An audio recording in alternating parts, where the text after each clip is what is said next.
नमस्कार साथियों, आज का वीडियो फोर्थ ग्रेड भर्ती 2025 की कट ऑफ और परिणाम से संबंधित ये वीडियो रहेगा। वीडियो अति महत्वपूर्ण है। वीडियो को शुरू से लेकर एंड तक देखिएगा, क्योंकि आपके जो भी डाउट है दोस्तों, उन सारे के सारे डाउटों का दोस्तों सॉल्यूशन मैं आज आपको इस वीडियो के अंदर देने वाला हूँ। तो वीडियो को एंड तक अवश्य देखिएगा। 5-6 पॉइंटों के ऊपर बातचीत करेंगे। पहला हमारा पॉइंट रहेगा कि फाइनल रिजल्ट कब तक जारी होगा, इसके ऊपर बातचीत करेंगे। दूसरा पॉइंट कि L1 के अंदर 2000 सीटें बढ़ाई गई है, तो अब सीटें 7,500 के आसपास है। तो इसका परिणाम यानी डॉक्यूमेंट वेरिफिकेशन का परिणाम फोर्थ ग्रेड के एक होने के परिणाम से पहले जारी हो जाएगा।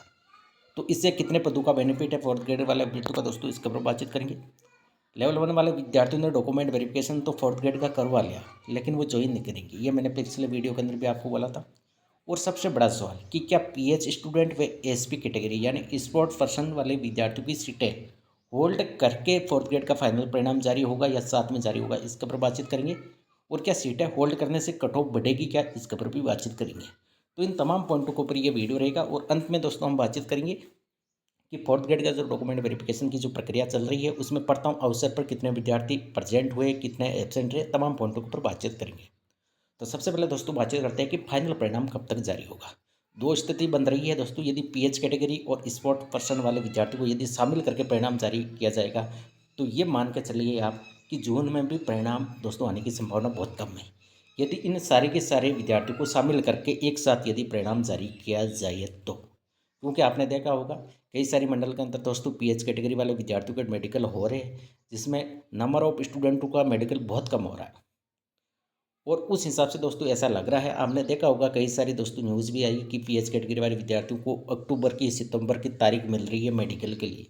तो उस हिसाब से दोस्तों आप अंदाज़ा लगा लीजिए कि आपका फाइनल एक होने का परिणाम कब तक जारी होगा। इससे बहुत ज़्यादा नुकसान है दोस्तों, कई सारे विद्यार्थियों को है। अब जो विद्यार्थी ये सोच रहे हैं कि जितना देरी से जारी होगा कट ऑफ उतनी कम जाएगी, दोस्तों ऐसा कुछ भी नहीं है। क्योंकि जिनको डॉक्यूमेंट वेरिफिकेशन करवाना था उन्होंने करवा लिया। अब आपको benefit only for non joiner का ही मिलने वाला है। वो चाहे आज आपकी ज्वाइनिंग हो, चाहे आज 4 महीने या 5 महीने बाद में हो। नॉन ज्वाइनर के स्थान पर जो वेटिंग आएगी दोस्तों वही बेनिफिट मिलेगा।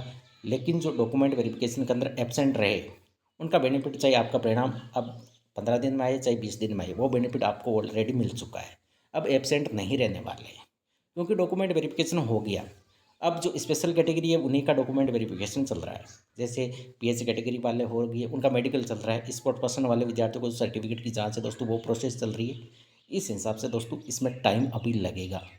तो मेरे अकॉर्डिंग मेरा ओपिनियन है कि परिणाम साथ जारी नहीं करके दोस्तों इनकी सीटें होल्ड करके परिणाम जारी करना चाहिए, ताकि जो विद्यार्थी कई दिनों से इंतजार करे कि ज्वाइनिंग होनी चाहिए दोस्तों, वो बहुत जल्द होनी चाहिए।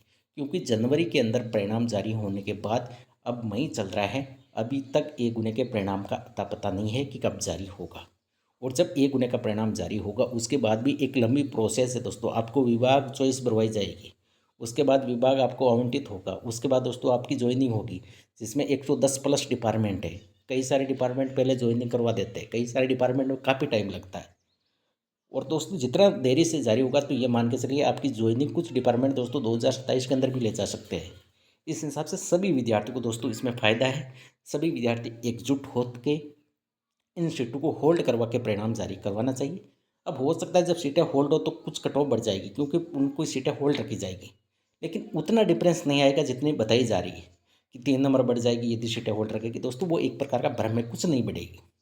और यदि कुछ पॉइंट बढ़ भी गई तो जब आपके PH कैटेगरी वाले और स्पोर्ट्स पर्सन का जब फाइनल परिणाम जारी होगा उनका, तो उस टाइम दोस्तों आपकी वो वापस लिस्ट जारी हो जाएगी। आपने देखा होगा राजस्थान कर्मचारी चयन बोर्ड पहले कई सारे दोस्तों लिस्टें जारी करता था। एक गुने के परिणाम के बाद 2-3 लिस्टें आती थी। उस हिसाब से दोस्तों जिनका सिलेक्शन होना है उनका हो जाएगा। आपको किसी भी तरह की कोई टेंशन लेने की आवश्यकता नहीं।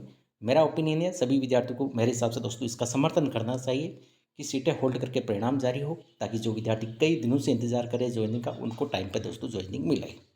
इसमें नुकसान किसी भी अभ्यर्थी को नहीं है। अब मेन मुद्दे की तरफ चलते हैं कि L1 के अंदर 7,500 पद हो गया, आप सभी को चित्र से बताया। और इसका इसमें मैं जिक्र क्यों कर रहा हूँ, इसका सबसे बड़ा बेनिफिट ये मिलेगा कि L1 के जिन विद्यार्थियों का L1 के अंदर सिलेक्शन होगा उनके फोर्थ ग्रेड के अंदर अच्छे नंबर है। 60 से लेकर 80% विद्यार्थी दोस्तों जनरल की कट ऑफ एक गुने की कट ऑफ के अंदर वो आएंगे, ऐसा मेरा ओपिनियन है। हो सकता है ये सटीक रहे या ना रहे। तो 7,500 के आसपास सीट है, तो ये मान के चलिए 5,000 पदों का दोस्तों डायरेक्ट आपको बेनिफिट मिलेगा। और ये मिलना ही है, क्योंकि एक गुने का परिणाम दोस्तों मई एंड तक जारी हो जाएगा। और आप सभी को चित्र से पता है कि आपके फोर्थ ग्रेड का एक गुने का परिणाम मई के प्रथम वीक के अंदर जारी नहीं होगा।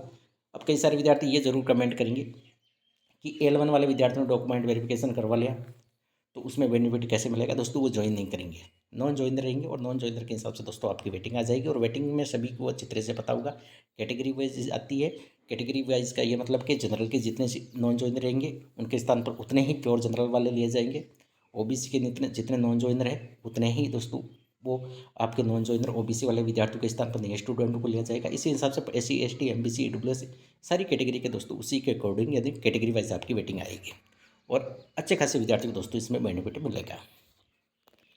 अब PH कैटेगरी वाला मैंने आपको यहाँ पर बता दिया कि सीटें होल्ड करके परिणाम जारी हो, ताकि जो विद्यार्थी कई दिनों से इंतजार करे दोस्तों उनका इंतजार खत्म हो।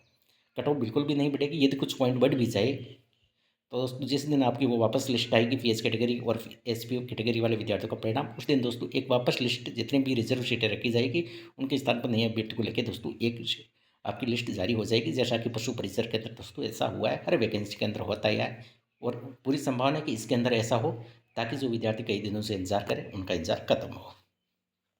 अब फाइनल कट ऑफ क्या रहेगी इसके ऊपर बातचीत करेंगे। इससे पहले दोस्तों जो डाटा आ रहा है उसके ऊपर बातचीत करते हैं कि डॉक्यूमेंट वेरिफिकेशन में कितने एब्सेंट रहे। तो प्रथम चरण के अंदर लगभग 26,840 के आसपास एब्सेंट रहे थे। और एब्सेंट वाले को आप सभी को अच्छी तरह से पता है कि 2 चांस दिया जाता है। एक चांस दिया जाता है, उसमें जो एब्सेंट रहे उनको वापस दोस्तों दूसरा चांस मिलता है। तो 26,840 के आसपास प्रथम चरण के अंदर एब्सेंट रहे। और प्रथम चरण में जो एब्सेंट रहे उनको जो प्रथम अवसर दिया गया उसमें लगभग जो डाटा है ये लगभग 6 मंडलों का आया। उसमें पाली के अंदर 908 एब्सेंट है, अजमेर के अंदर 3196, कोटा के अंदर 1473, जोधपुर के अंदर 2146, बीकानेर के अंदर 1665, चूरू के अंदर 2344। कुल 6 मंडल के अंदर लगभग 11,734 एब्सेंट रहते प्रथम अवसर के बाद। यहाँ पे बातचीत कर रहा हूँ प्रथम अवसर जो एब्सेंट वालों को मिला उसके बाद ये डाटा है। और कुछ मंडलों का अभी डाटा नहीं है, या भरतपुर का, उदयपुर का, जयपुर का।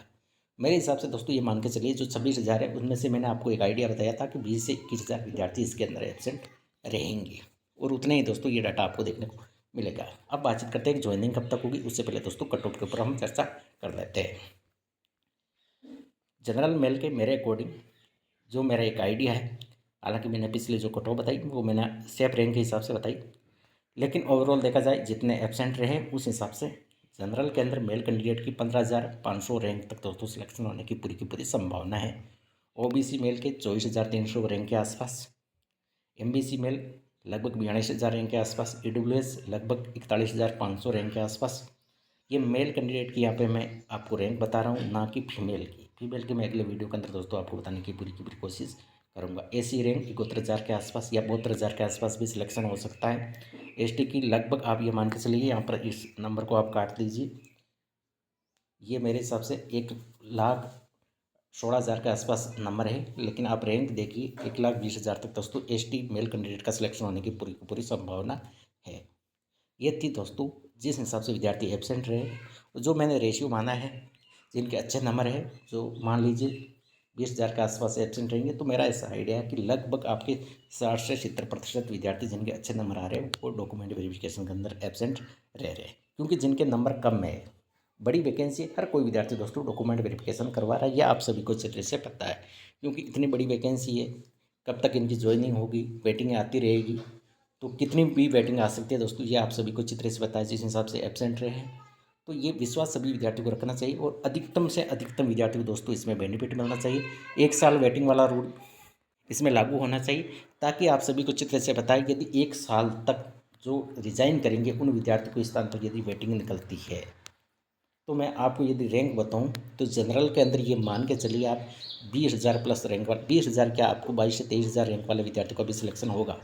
ओबीसी के अंदर 25,000 प्लस रैंक तक सिलेक्शन होगा और ईडब्ल्यूएस एमबीसी का लगभग 45,000 प्लस रैंक तक भी सिलेक्शन हो जाएगा। देखना जिस दिन आपकी 1 साल वेटिंग वाला रूल लागू हो गया तो, क्योंकि आप सभी को अच्छी तरह से पता है कि यदि 1 साल वेटिंग वाला रूल लागू नहीं हुआ तो इसमें नुकसान क्या है। तो इसका नुकसान मैं आपको यहाँ पे बताऊँ। मान लीजिए कोई विद्यार्थी है जिसका किसी दूसरी वैकेंसी के अंदर चयन हो रखा है और उसने एक दिन भी यदि 4th ग्रेड ज्वाइन कर दी, तो दोस्तों वो सीट आपको नहीं मिलेगी, वो लैप्स हो जाएगी, वो अगली वैकेंसी के अंदर जुड़ के आएगी।